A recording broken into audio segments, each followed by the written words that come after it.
Allahumma arhamna bil Quran.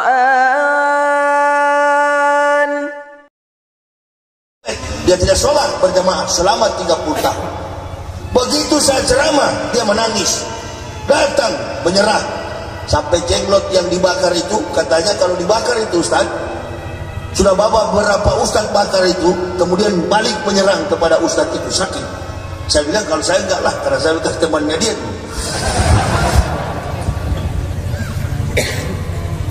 Nabi Isa, kita ini orang yang dari kafir dikasih hidayah, ibarat bayi, kami dilindungi oleh Allah. Dijaga dengan bapak ibu sudah banyak catatan di sana itu. Itulah bedanya. Jangan marah, tidak usah marah, tidak usah tersinggung. Kalau tersinggung sombong itu. Belajar. Nanti kalau nggak mau belajar, Islam itu diurusan oleh ibu bapak. Ada yang menghina ajar bukan orang kafir. Ada yang menghina jilbab bukan orang kafir, orang Islam. Orang Islam. Nah kafir jadi berani. Karena ada contoh. Ini kata Muhammad Abduh, al-Islamu mahjubun bil muslimin. Islam dihancurkan oleh orang Islam sendiri, dirusak oleh orang Islam sendiri. Saya bilang sama teman-teman mualaf, kau kalau masuk Islam jangan coba-coba menilai Islam dari pribadinya. Ada orang Islam kelakuan kafir, ada orang kafir kelakuan Islam. Ada itu. Orang kafir kelakuan Islam, orang Islam kelakuan kafir. Itu biasa. Dalam etika hidup manusia itu begitu. Sehingga kita bisa bilang begini, lebih baik dia yang kafir daripada dia itu yang muslim. Nah, ini perbandingan. Tidak akan selesai persoalan itu. Kenapa? Karena orang yang dijadikan tolok ukur untuk mencapai tolok ukur kebenaran agama ini hanya satu manusia di dunia, bahkan diakui oleh pemikir-pemikir ulum dari tingkat intelektual penulis dunia. Siapa dia? Laqad kana lakum fi Rasulillahi uswatun hasanatun liman kana yarjullaha wal yawmal akhir wa dzakarallaha katsiran. Di dalam diri Rasulullah melekat uswah, teladan yang baik. Michael Hart mengatakan penulis buku terbaik 100 Recruitment in the World is Prophet Muhammad Goodman is number 1. Dari 100 catatan manusia terbaik di dunia, Nabi kita Muhammad menduduki ranking pertama sebagai orang terbaik. Allahu Akbar. Makanya saya waktu masuk Islam, saya rubah nama saya. Nama saya sebenarnya Yahya Yopi Walon. Yopi saya buang, saya ganti Muhammad Yahya Walon. Kenapa? Karena waktu saya masuk Islam, anjing tetangga saya namanya Yopi. Nah, bukan yang Yopi sini. Kalau Yopi Muslim lain lagi ya. Ini Yopi saya sudah buang. Sekarang saya hidup dengan masa depan. Saya hidup dengan nama Muhammad ke depan. Kita pakai nama Muhammad, Allahu Akbar, nyolong HP, konsumsi narkoba, pencuri, maling. Ada juga satu, tukang nyolong uang negara, Muhammad Nasruddin. Nah itu tidak usah menyangka memang begitu.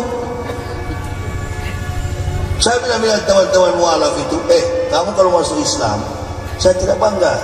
Yang saya bangga ente paham ajaran Islam sehingga mudah melakukan. Amantu billahi wa bima qala Allah taala, amantu bi rasuli wa bima qala Rasulullah Muhammad sallallahu alaihi wasallam. Baik. Tegakkan Islam. Berangkat berjuang menegakkan agama ini. Saya enggak ada pekerjaan lain lagi kecuali berdakwah. Keliling Indonesia menegakkan Islam. Alhamdulillah. Tidur tidak teratur, tapi saya sehat Pak Bupati. Sehat. Boleh panggil dokter. Dari tadi malam saya tidak tidur. Coba periksa darah saya. Selalu normal. Cuma memang mengantuk. Apalagi tadi kan salah jalan pakai GPS.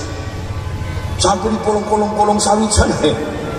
Masya Allah, ditanya anak-anak, dek tahu nggak apa tuh alamat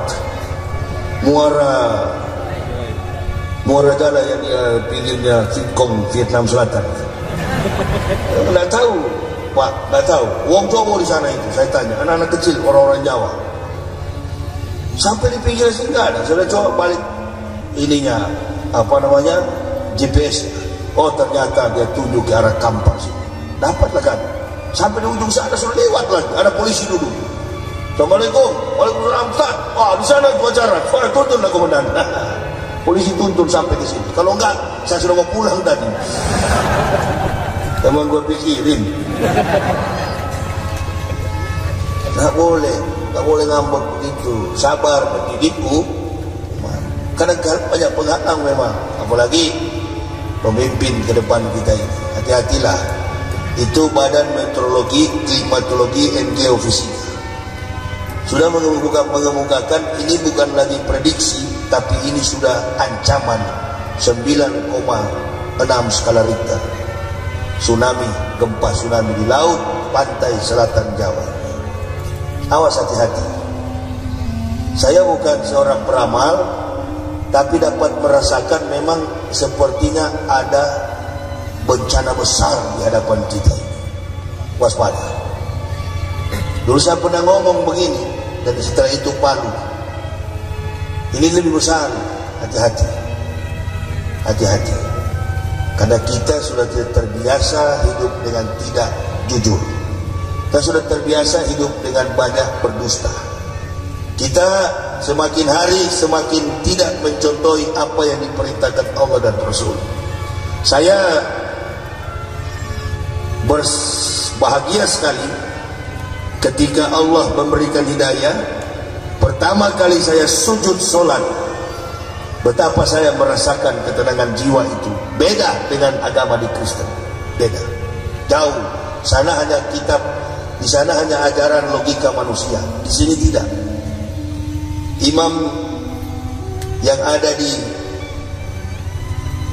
Muara Jalai solat di Amerika sama dengan imam bule yang ada di sana. Ajarannya sama.